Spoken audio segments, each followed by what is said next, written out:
จันทร์ให้กลายเป็นศูนย์กลางด้านการเมืองเศรษฐกิจวัฒนธรรมสังคมของประเทศใน5 ปีที่ผ่านมา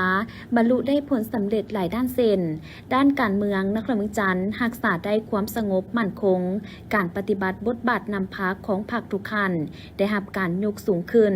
บรรดาแนวทางมติคำสั่งของศูนย์กลางได้รับการผันขยายจัดตั้งปฏิบัติและได้รับมากผลตัวจริง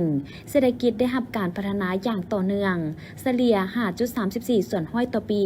รวมยอดผลิตภัณฑ์ภายในปี 2025 บรรลุได้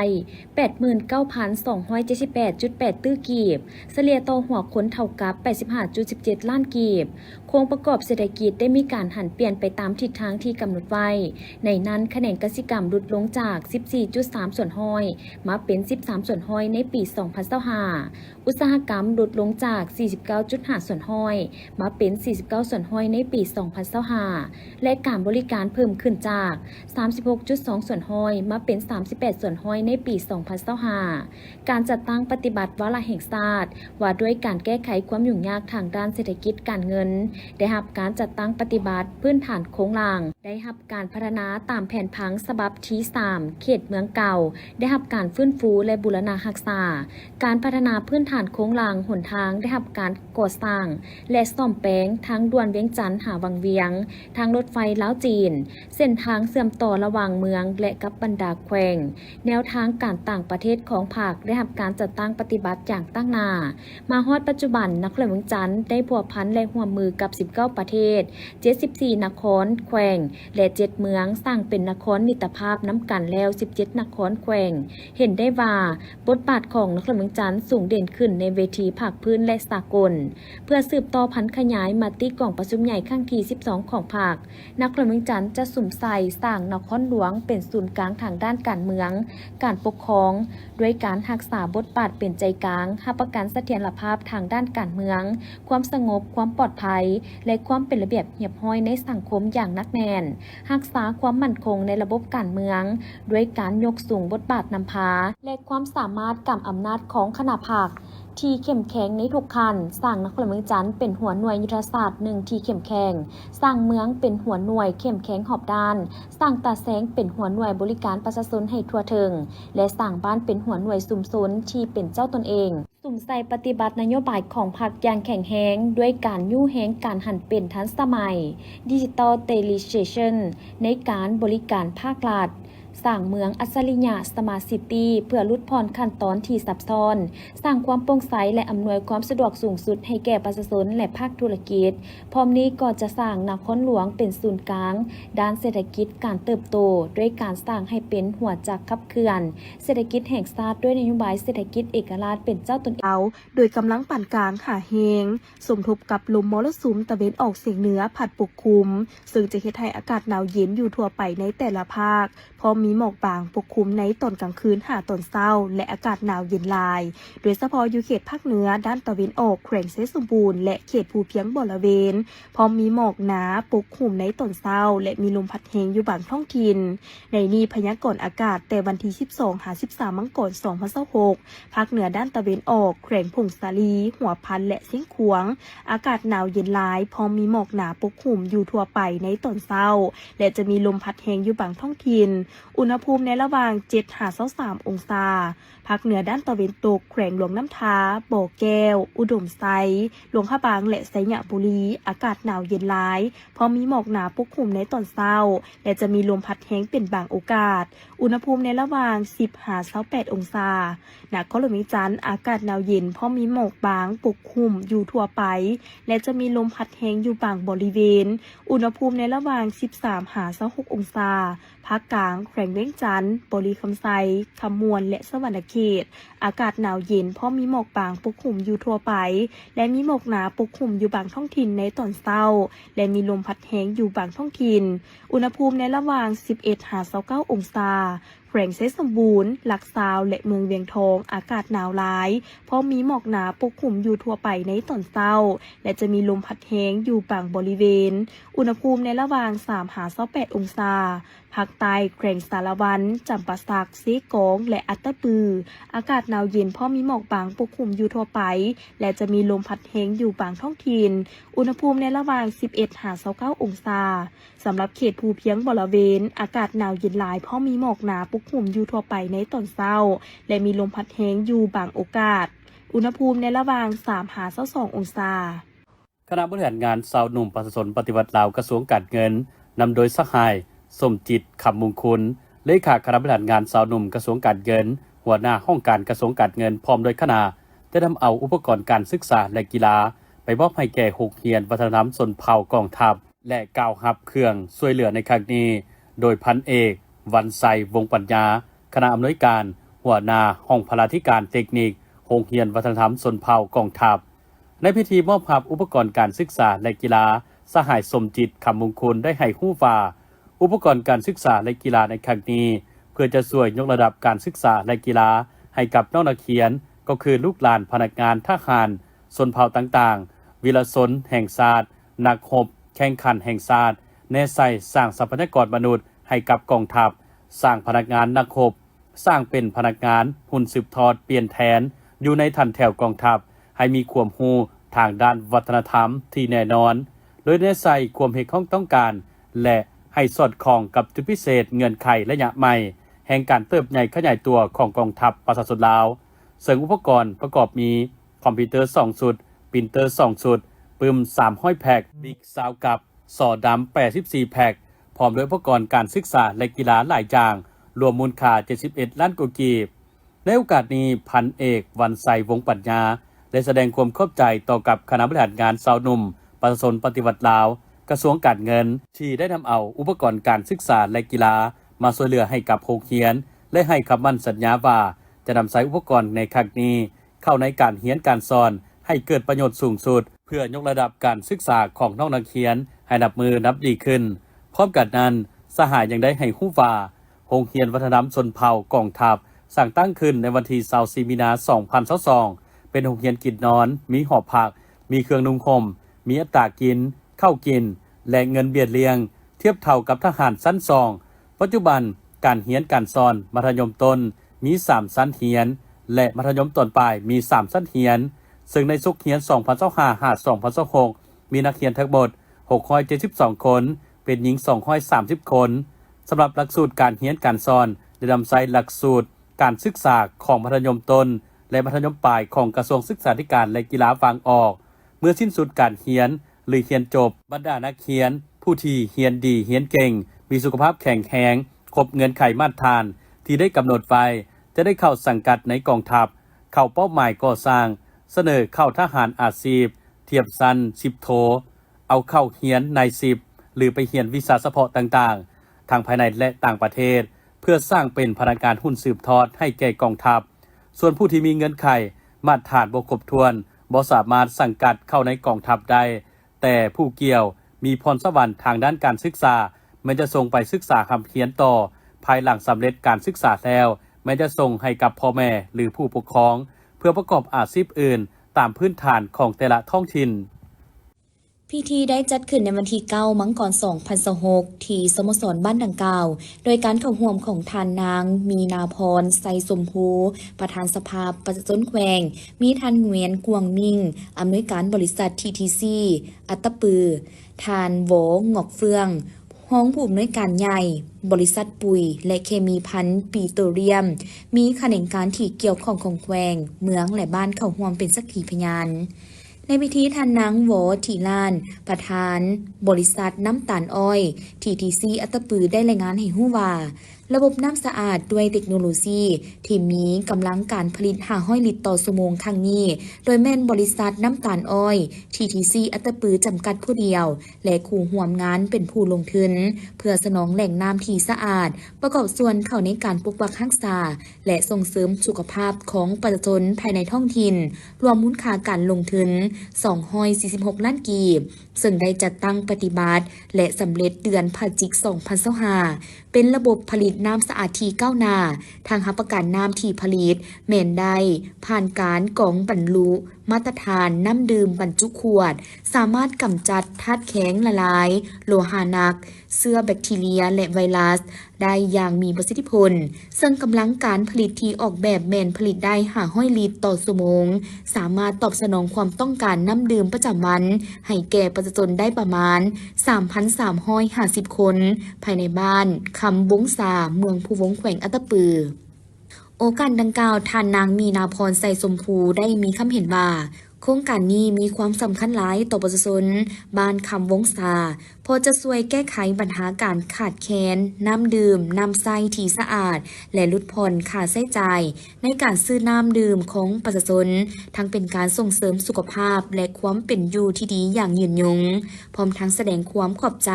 มายังภาคส่วนที่เกี่ยวข้องที่ได้ให้การสนับสนุนและเรียกร้องมายังอำนาจการปกครองบ้านก็คือประชาชนภายในบ้านคำวงศาจงพร้อมกันเป็นเจ้าการคุ้มครองดูแลรักษาและใช้ประโยชน์จากระบบผลิตน้ำสะอาดนี้ให้เกิดประโยชน์สูงสุดจัดขึ้นในท่าอาทิตย์ผ่านมา โดยการเป็นประธานของทานผาสุกจุ่มมาลาวงศ์ของเจ้าเมืองคำเกิด ดร.พานิวรณ์แก้วพุทธวงศ์หัวหน้าห้องการสาธารณสุขเมืองคำเกิดมีบรรดาหัวหน้าห้องการอ้อมข้างเมืองแขนงการที่เกี่ยวข้องเมืองอ้อมข้างและประชาชนภายในบ้านเข้าห่วม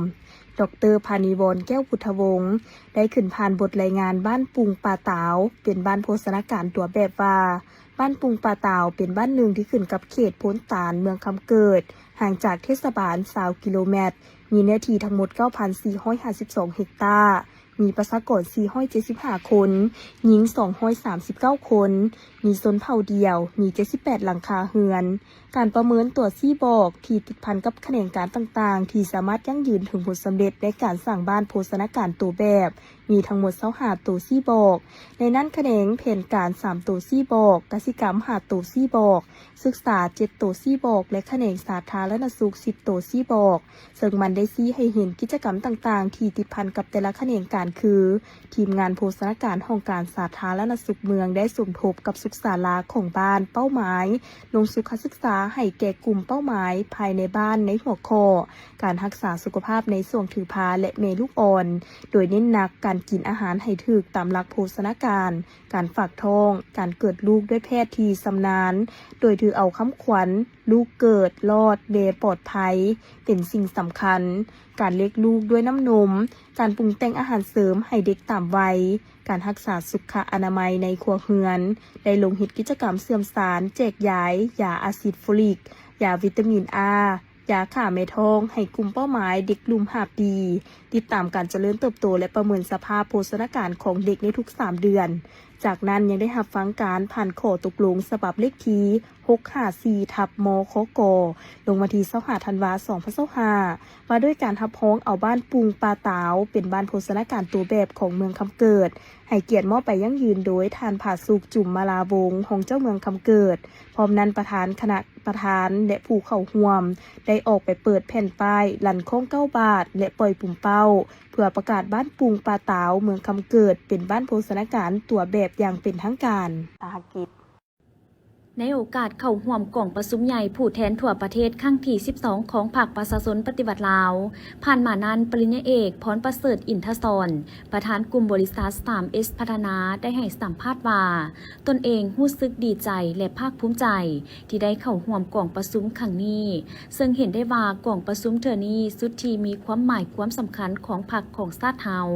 ซึ่งภายหลังที่ได้รับฟังบทรายงานการเมืองในกล่องประชุมพรรคครั้งที่ 12แม้สามารถกำได้เนื้อในสำคัญเกี่ยวกับทิศทางและแนวทางการนำพาของภาคที่ชี้นำการพัฒนาในระยะต่อหน้าข้าพเจ้าได้รับฟังด้วยความตั้งใจและรู้สึกซาบซึ้งอย่างยิ่งต่อเนื้อในอันล้ำค่าในกล่องประชุมครั้งที่ 12 ของภาคพร้อมกันนี้พวกเขามีแผนที่จะนำเอาเนื้อในและแนวทางจากกล่องประชุมครั้งนี้ไปพันขยายและประยุกต์ใช้ในการนำพาและบริหารวิสาหกิจให้เดินตาม แนวทางของภาครัฐเพื่อให้สอดคล้องกับการพัฒนาเศรษฐกิจสังคมของประเทศพร้อมกันนี้ท่านก็ได้ชมเชยผลสำเร็จของประชุมใหญ่ผู้แทนทั่วประเทศครั้งที่ 12 ของภาคซึ่งได้สิ้นสุดลงด้วยผลสำเร็จอันจบงามภายใต้คำขวัญยกสูงบทบาทการนำพาที่เข้มแข็งของภาคตั้งหน้าสร้างเศรษฐกิจเอกราชเป็นเจ้าตนเองสืบต่อบูรณะระบอบประชาธิปไตยประชาชนให้นักแน่นก้าวขึ้นสู่สังคมนิยมและอวยพรไซให้บรรดาทานผู้นำและอดีตการนำทุกทานจงมีสุขภาพแข็งแรงและสำเร็จในหน้าที่การงานเพื่อนำพาประเทศชาติก้าวไปสู่การเป็นประเทศพัฒนาประชาชนกระทรวงยุติธรรมได้สร้างปึ้มคู่มือการไกล่เกลี่ยข้อขัดแย้งขั้นปานขึ้นโดยมีจุดประสงค์เพื่อเป็นบอนอิงช่วยให้หน่วยไกล่เกลี่ยข้อขัดแย้งขั้นปานรับรู้เข้าใจเนื้อในวิธีและขั้นตอนของการไกล่เกลี่ยข้อขัดแย้งขั้นปานที่เกิดขึ้นภายในบ้านของตนซึ่งให้รู้ว่าการไกล่เกลี่ยข้อขัดแย้งโดยการปณีประนอมโดยสันติวิธีแม้นวิธีการหนึ่งที่เป็นมูลเสืออันดีงามของชาติลาวเขาซึ่งประชาชนบรรดาเผ่าได้ปฏิบัติการบานแต่ดนนานแล้วและเป็นการแก้ไขตามฮิตของประเพณีหรือความสินเคยแนะใส่เฮ็ดให้คู่กรณีมีความตื่นตัวและตกลงแก้ไขข้อขัดแย้งที่เกิดขึ้นด้วยความสมัครใจทางเป็นการสืบต่อปกปักรักษาสุขยูและส่งเสริมวัฒนธรรมฮิตของประเพณีอันดีงามของชาติมูลเสือความหักแพงสามัคคีปองดองเป็นปึกแผ่นของประชาชนลาวบรรดาเผ่าพร้อมเดียวกันนั้นก็เป็นการประกอบส่วนสร้างความสงบและความเป็นระเบียบเรียบร้อยอยู่ภายในบ้านก็คือสังคมลาวพวกเขาฉะนั้นการไกล่เกลี่ยข้อขัดแย้งโดยสันติวิธีอยู่กับบ้านได้กลายเป็นเวียกงานจำเป็นอันหนึ่งสำหรับการไกล่เกลี่ยปัญหาต่างๆที่เกิดขึ้นโดยเฉพาะแม้นการไกล่เกลี่ยข้อขัดแย้งกับสายพัวพันทางแพ่งการค้าครอบครัวสิ่งแวดล้อมแรงงานการกระทำผิดของเด็กและคดีอาญาที่บ่เป็นอันตรายร้ายแรงตามที่กำหนดไว้ในมาตรา15ของดำรัสว่าด้วยการไกล่เกลี่ยข้อขัดแย้งขั้นปานข้อขัดแย้งที่นำมาไกล่เกลี่ยอยู่ขั้นปานมี7ข้อเช่น 1. ข้อขัดแย้งเกี่ยวกับสายพัวพันทางแพ่งประกอบด้วยกรรมสิทธิ์เกี่ยวกับสัตว์เลี้ยงเป็นต้นแม้นความเสียหายที่เกิดจากสัตว์เลี้ยงของตนและการก่อความเสียหายต่อกับสัตว์เลี้ยงของผู้อื่นนอกจากนี้ก็มีมูลมรดกการแบ่งปันมูลมรดกและอื่นๆเติมอีกอิงตามรายงานการพบเห็นระเบิดใหญ่จากประชาชนบ้านห้วยแปนเมืองปากอูแขวงหลวงพระบางในวันที่7มังกรผ่านมานี้ซึ่งเจ้าของที่ดินได้จ้างรถจกดินมาขุดดินสำหรับกักเกี่ยมพื้นที่ปลูกสร้างเฮือนในระหว่างการขุดจกดินคนขับรถได้พบเห็นระเบิดใหญ่1หน่วยและได้แจ้งให้เจ้าของที่ดินรับทราบซึ่งเจ้าของที่ดินก็ได้รายงานมายังของการโครงการเก็บกู้ระเบิดแห่งชาติประจำแขวงหลวงพระบางเพื่อให้ส่งพนักงานวิศวการมาช่วยเคลื่อนย้ายระเบิดดังกล่าวออกจากเขตพื้นที่ก่อสร้างภายหลังที่พนักงานของโครงการเก็บกู้ระเบิดแห่งชาติประจำแขวงหลวงพระบางได้ลงกวดกาและพิสูจน์ระเบิดตามเทคนิควิชาการให้รู้ว่าระเบิดดังกล่าวแม่นระเบิดใหญ่ประเภท MK81 น้ำหนัก250ปอนด์113กิโลกรัมและได้เคลื่อนย้ายระเบิดไปสนามทำลายเฉพาะอยู่เมืองน้ำบากเป็นที่เรียบร้อยแล้วทัพนักกีฬาบานเตะคนพิการตาทีมชาติลาวตั้งเป้าหมายจะพยายามสู่ซนให้ได้ผ่านเข้าชิงเหรียญคำในการแข่งขันบานเตะคนพิการตางานมหกรรมกีฬาคนพิการอาเซียนพาราเกมครั้งที่13ระหว่างวันที่20-26 มังกร 2026ที่นครราชสีมาประเทศไทยรับเกียรติเป็นเจ้าภาพโดยในวันที่7มังกรที่เดินบานหญ้าเทียมเบสสวรรค์บ้านคำสวัสดิ์เมืองไซเศรษฐานครเมืองจันทร์ท่านสีทนราชวงศ์คณะครูฝึกบานเตะคนพิการตาทีมชาติลาวได้ให้สัมภาษณ์ว่านักกีฬาสุดนี้ได้คัดเลือกมาจากบรรดาแขวงต่างๆในทั่วประเทศส่วนหลายเป็นนักกีฬาเก่าสุดเข้าห่วมข้างผ่านมาที่ประเทศกัมพูเชียเมื่อปี2003ซึ่งได้เก็บตัวฝึกซ้อมมาหลายกว่า100วันที่เดินเตะบานเบสสวรรค์ปัจจุบันทีมมีความพร้อมประมาณ 80-90 ส่วนห้อยซึ่งทีมสุดนี้มีการพัฒนาการที่ดีขึ้นกว่าข้างผ่านมาโดยเฉพาะการเสริมสร้าง างความแข็งแกร่งด้านทางกายพละกำลังเทคนิคและยุทธวิธีในการเดินเกมบุกและป้องกันคู่ต่อสู้โดยอิงตามการประเมินแล้วพวกเขาตั้งเป้าหวังเข้าสิงเหรียญคำในงานดังกล่าวท่านสีทนราชวงศ์ให้ฮู้เติมว่าการแข่งขันบานเตะคนพิการตาครั้งนี้มีเพียงทีมทรายมี3ทีมเข้าร่วมคือไทยเจ้าภาพทั้งเป็นแชมป์เก่ามาเลเซียห่องแซมและลาวเจ้าของเหรียญทองข้างพันมาส่วนกัมพูเชียขอถอนตัวรูปแบบการแข่งขันพบกันหมดแล้วคัดเอาที่1และที่2มาสิงเหรียญคำจะแข่งขันวันที่21-25มังกร2026ส่วนต่างหน้านักกีฬาเท่าบุญจบหวานแพงพันธุ์ได้เห็นฮู้ว่าภายหลังฝึกซ้อมมาหลายกว่า3เดือนปัจจุบันมีความพร้อมประมาณ80ส่วนห้อยส่วนที่เหลือต้องสืบต่อฝึกแอบเติมโดยเฉพาะด้านเทคนิคยุทธวิธีต่างๆให้ดีขึ้นและครั้งนี้เห็นว่ามีการกล้าเกียมดีกว่าครั้งผ่านมาบวกกับมีกำลังใจที่ดีจากการนำครอบครัวและผู้ให้การสนับสนุนที่สวยสุกยุ่งเอาใจใส่เป็นอย่างดีพร้อมสู่ส่วนสุดขีดเพื่อเฮ็ดให้ได้ตามเป้าหมายจะพยายามเข้าสิงเหรียญคำให้ได้สำหรับผลงานของทีมบานเตะสายคนพิการตาทีมชาติที่เข้าร่วม2ครั้งล่าสุดในอาเซียนพาราเกมมีเหรียญรางวัลกลับบ้านทั้ง2ครั้งปี2017ที่ประเทศมาเลเซียได้เหรียญเงินปี2023ที่กัมพูเชียได้เหรียญทองด้วยผลงานรอบคัดเลือกชนะกัมพูเชีย3-0เสียให้มาเลเซีย0-3เสียให้ไทย0-3และสิ่งที่3ชนะกัมพูเชียอีกครั้ง4-0พิธีจัดขึ้นที่โรงเรียนปฐมสมบูรณ์บ้านน้ำอ่อนโดยการเข้าร่วมของทานทองสุขทิศสาธรรมหัวหน้ากองบัญชาการปกส.เมืองไซจำพรทานแขนมันแก้วมณีหัวหน้าองค์การศึกษาธิการและกีฬาเมืองมีบรรดาครูอาจารย์คณะรับผิดชอบการสอบเสียงขันเมืองและนักเรียนเก่งภายในเมืองเข้าร่วมการสอบเสียงในครั้งนี้จุดประสงค์ก็เพื่อแนะใส่คัดเลือกเอานักเรียนเก่งมีคะแนนสูงเป็นตัวแทนให้นักเรียนเก่งขันเมืองไปสอบเสียงนักเรียนเก่งทั่วแกร่งบริคำไซในนั้นประกอบรวมมีนักสอบเสียงทั้งหมด39คนหญิง17คนสั้นป .5 มี15คนหญิง8คนมี1ห้องสอบเสียงประกอบ3วิชาสอบเสียงคือวิชาภาษาลาวคณิตศาสตร์วิทยาศาสตร์และสิ่งแวดล้อมวิชาสอบเสียงคือภาษาลาววรรณคดีคณิตศาสตร์เคมีศาสตร์และฟิสิกส์ศาสตร์ผ่านการจัดตั้งปฏิบัติการสอบเสียงมาเป็นเวลาครึ่งวันและคณะรับผิดชอบได้กวดบทเสียงสามารถสรุปคือสั้นป .5 วิชาภาษาลาวอันดับที่1แม่นนางรัตนาไสยวงศ์โรงเรียนประถมบ้านน้ำอ่อนวิชาคณิตศาสตร์นางนิสาเทพมณีโรงเรียนประถมบ้านน้ำอ่อนวิชาวิทยาศาสตร์และสิ่งแวดล้อมนางกิตติญาไสยจักรโรงเรียนประถมบ้านน้ำอ่อนสั้นม .4 ภาษาลาววรรณคดีอันดับที่1นางคำบุญพรหงคำโรงเรียนม .2 น้ำอ่อนคณิตศาสตร์เท่าบุญข้ามบุตรวงศ์ม ต้นนาแจงเคมีศาสตร์เท่าสายคำวางม .2 น้ำอ่อนฟิสิกส์ศาสตร์อันดับที่1เท่ายีวือตรงลงวือม .2 น้ำอ่อนสั้นม .7 ภาษาลาววรรณคดีอันดับที่1นางศรีสวรรค์กิ่งประเสริฐม .2 น้ำอ่อนคณิตศาสตร์นางนาลินไสยคำม .2 น้ำอ่อนเคมีศาสตร์นางบัวแก้วไสสมแพงม .2 โพ้นซีและวิชาฟิสิกส์ศาสตร์แมนเท่าแสงพระจันทร์ม .2 น้ำอ่อนในพิธียังได้มอบของขวัญและรางวัลสมเสยให้แก่นักเรียนเก่งที่ได้พิธีดังกล่าวได้จัดขึ้นที่สโมสรเมืองโดยการเข้าร่วมของทานคำพูดโพธิราชประธานแนวราวสั่งสร้างเมืองหลวงน้ำทามีบรรดาหัวหน้าห้องการห้องหัวหน้าห้องการทรงกงบัญชาการพนักงานราชการและบรรดาทานในบ้านภายในเมืองเข้าร่วมท่านคำพูดโพธิราชได้ยกให้เห็นการกำเนิดวันสร้างตั้งองค์การอัยการประชาชนแห่งสาธารณรัฐประชาธิปไตยประชาชนลาวประกอบส่วนเข้าในการคุ้มครองรัฐคุ้มครองเศรษฐกิจสังคมเพื่อปกปักรักษาผลประโยชน์ของรัฐสังคม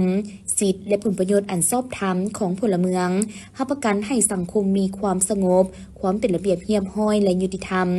องค์การอัยการประชาชนลาวแม่นเครื่องมืออันสำคัญของชนชั้นกรรมกรชาวนาประชาชนตลอดฮอดพลเมืองลาวทั้งหมดที่รักษาในการคุ้มครองรัฐโดยมีพรรคประชาชนปฏิวัติลาวเป็นผู้นำพา องค์การอัยการประชาชนลาวแม่นองค์การติดตามกวดกาของรัฐมีพละบทบาท ติดตาม และกวดกาการเข้าโลบและปฏิบัติกฎหมายเพื่อให้มีความถูกต้องเป็นเอกภาพ และสั่งฟ้องผู้ถูกหาขึ้นศาลตามกฎหมายองค์การอัยการประชาชน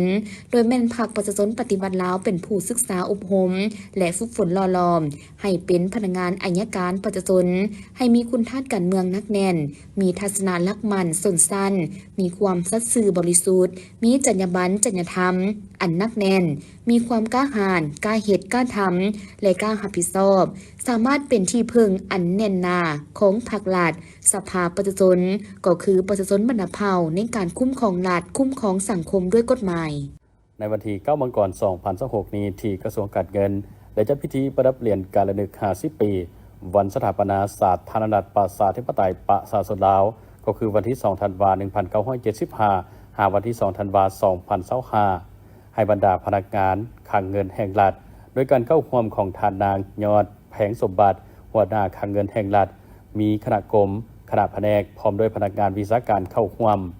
ในพิธีได้ผ่านรัฐดำรัฐของประธานประเทศว่าด้วยการประดับเหรียญการระลึก50 ปี วันสถาปนาสาธารณรัฐประชาธิปไตยประชาชนลาวฉบับเลขที่ 282/ปปท ลงวันที่20 พฤศจิกายน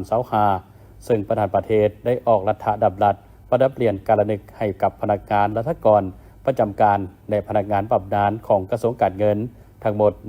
1,044 ทานหญิง302 ทานในนี้พนักงานรัฐกรประจำการ540 ทานหญิง192 ทานพนักงานบำนาญ504 ทานหญิง110 ทานพิธีประดับเหรียญการระลึก50 ปีวันสถาปนาสปป.ลาวเพื่อเป็นการหวนคืนถึงวันมหาไสยสนะแห่งการปฏิวัติศาสตร์ประชาธิปไตยและนึกถึงผลงานและการเสียสละอันยิ่งใหญ่ของประธานไกรสอนพรหมวิหารประธานสุพรรณวงศ์บรรดาผู้นำนักปฏิวัติวีรชนสมาชิกพรรคพนักงานตลอดฮอดประชาชนบรรดาเผ่าที่ได้อุทิศให้แก่ภารกิจต่อสู้กู้ชาติอย่างพิละอาถรรพ์จนสามารถญาติได้เอกราชแห่งชาติปลดปล่อยประเทศชาติได้อย่างสมบูรณ์และสถาปนาประเทศสาธารณรัฐประชาธิปไตยประชาชนลาวในวันที่ 2 ธันวาคม 1975 เป็นเกียรติประดับเหรียญการระลึก50 ปี พิธีได้จัดขึ้นในวันที่ 8 มังกร 2026 นำโดยพันโทคอนสวรรค์ไข่ยวงศ์ห้องหัวหน้าห้องตำรวจกองบัญชาการป้องกันความสงบแขวงขมวนพันโทไมโฮมไสยแสงห้องหัวหน้าแผนกตำรวจกวดกาและควบคุมยาเสพติดกองบัญชาการป้องกันความสงบแขวงขมวนทานทอนจันทร์ไสยสอนห้องหัวหน้าห้องการศึกษาและกีฬาเมืองท่าแขกมีคะแนนกวดกาประเมินผลการศึกษาแผนกศึกษาและกีฬาแขวงพนักงานครูอาจารย์พร้อมโดยน้องนักเรียนมัธยมสมบูรณ์นาโดนเข้าร่วมเอกสารที่นำมาเผยแพร่ในครั้งนี้ประกอบมีคำแนะนำของเจ้าแขวงขมวนว่าด้วยการปรับปรุงคุณภาพการศึกษาทั่วแขวงกฎหมายว่าด้วยการปรับปรุงบางมาตราของกฎหมายยาเสพติดปี 2021 แจ้งการของกระทรวงป้องกันความสงบเรื่องการเพิ่มทวีการควบคุมและสกัดกั้นการปลูกผลิตปรุงแต่งสมไส้ค้าขายจำหน่ายขนส่งมีไว้ครอบครองนำเข้าส่งออกพืชที่มีสารเสพติดหรือผลิตภัณฑ์ที่มีส่วนผสมสารตั้งต้นและสารเสพติดประเภทต่างๆโดยบ่ถูกต้องตามกฎหมายนอกจากนั้นยังได้สายสารคดีเกี่ยวกับผลให้ของยาเสพติดให้กับผู้เข้าร่วมได้รับชมจุดประสงค์ก็เพื่อให้พนักงานครูอาจารย์และน้องนักเรียนได้รู้ถึงผลให้และภัยอันตรายของยาเสพติดทุกประเภทซึ่งเป็นภัยให้ที่บ่ได้อยู่ไกลตัวพวกเขาและพร้อมกันป้องกันบ่ให้ตกเป็นทาสของสิ่งเสพติดต่างๆเหล่านั้นและรู้ถึงความอันตรายร้ายแรงของยาเสพติดโดยเฉพาะแม่นใบกระท่อมยาสูบไฟฟ้าเฮโรอีนกาเฟยาเสพติดหมากปุ่มเปาคอลลาเจนยาเสพติดและยาเสพติดประเภทอื่นๆซึ่งแต่ละอย่างมีฤทธิ์ร้ายแรงในการทำลายสุขภาพจิตของมนุษย์เฮ็ดให้เกิดภาพหลอนหลงลืมบ่มีสติในการควบคุมตนเองกลายเป็นคนไปบ้าเสียจิตสร้างความบ่สงบให้แก่ครอบครัวสังคมและประเทศชาติจากนั้นยังได้สร้างกิจกรรมถามตอบความรู้เกี่ยวกับผลร้ายและภัยอันตรายของยาเสพติดเพื่อมอบของขวัญรางวัลให้กับน้องนักเรียนโดยมีบรรยากาศที่ฝนฟื้นบนซื่น พิธีได้จัดขึ้นในวันที่9 มังกร 2026 ที่ห้องประชุมแผนกกสิกรรมและสิ่งแวดล้อมแขวงพงศาลีโดยการเข้าร่วมของทานทองอาลีหัวหน้าแผนกกสิกรรมและสิ่งแวดล้อมแขวงมีดร.สาจุนฮีผู้อำนวยการกรมทรัพยากรป่าไม้จากสาธารณรัฐเกาหลีและทานอรหันต์บุญญาพาลมห้องหัวหน้ากรมป่าไม้กระทรวงเกษตรกรรมและสิ่งแวดล้อมบรรดาทานทีมงานที่มาจากสาธารณรัฐเกาหลี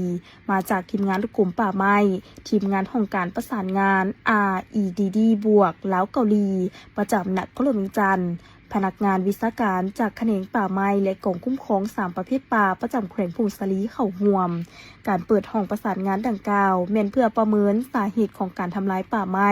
และการเฮ็ดให้ป่าไม้เสื่อมโทรมที่มีผลกระทบต่อพื้นที่เป้าหมายโครงการเพื่อเก็บเกี่ยวข้อมูลทางด้านเศรษฐกิจสังคมของแขวงและบรรดาเมืองของแขวงพงศาลีเพื่อเก็บกำความคิดเห็นและทัศนะของภาคส่วนที่เกี่ยวข้องอยู่ในขั้นท้องถิ่นต่อกับสาเหตุของการทำลายป่าไม้และเฮ็ดให้ป่าไม้เสื่อมโทรมรวมทั้งผลกระทบและแนวโน้มการเปลี่ยนแปลงในอนาคตจัดระดับสาเหตุของการทำลายป่าไม้และเฮ็ดให้ป่าไม้เสื่อมโทรมและเพื่อวิเคราะห์หาเหตุผลต้นตอของแต่ละสาเหตุการทำลายป่าไม้และเฮ็ดให้ป่าไม้เสื่อมโทรมรวมทั้งประเมินความสามารถความพร้อมและความต้องการของท้องถิ่นในการแก้ไขปัญหาดังกล่าวจากนั้นทั้งสองฝ่ายมีความเห็นต่อพิธีพร้อมทั้งนำเสนอเกี่ยวกับโครงการ REDD บวกแล้วเกาหลีอยู่แขวงพงศาลีและผู้เข้าร่วมประกอบคำคิดคำเห็นอย่างกงไปกงมาพร้อมทั้งเปิดป้ายและตัดแถบผ่าอย่างเป็นทางการโอกาสนี้กรมป่าไม้สาธารณรัฐเกาหลีมอบรถกระบะให้แผนกกสิกรรมและสิ่งแวดล้อมแขวงพงศาลีจำนวน2 คันรวมมูลค่าทั้งหมด$108,000ตื่มอีกในตอนบ่ายของวันเดียวกันคณะทีมงานและหัวหน้าแผนกกสิกรรมและสิ่งแวดล้อมแขวงหัวหน้าแขนงป่าไม้ได้เข้าพบท่านพรไซอ่อนสารองประธานคณะกรรมการปกครองแขวงผู้สินำของเขตเศรษฐกิจพร้อมด้วยคณะโอกาสนี้ท่านสาจุนฮีได้แจ้งจุดประสงค์ในการเยี่ยมยามและเคลื่อนไหวครั้งนี้เพื่อปรึกษาหารือเกี่ยวกับการร่วมมือและกิจกรรมของโครงการที่จะได้จัดตั้งปฏิบัติในแขวงพงศาลีนำเสนอรูปแบบและแผนลงเก็บกำข้อมูลสาเหตุการทำลายป่าไม้และเฮ็ดให้ป่าไม้เสื่อมโทรมรวมทั้งข้อมูลเศรษฐกิจสังคมจากนั้นท่านพรไซอ่อนสาได้แสดงความย่องยอสมเสยต่อกับบรรดาทีมงานได้มาเคลื่อนไหวเฮ็ดเวียกอยู่แขวงพงศาลีในครั้งนี้แม่นแสดงถึงเอาใจใส่ความเป็นห่วงเป็นใยโดยเฉพาะแมนเพื่อมาสุขนูเวียกงานกสิกรรมและสิ่งแวดล้อมแขวง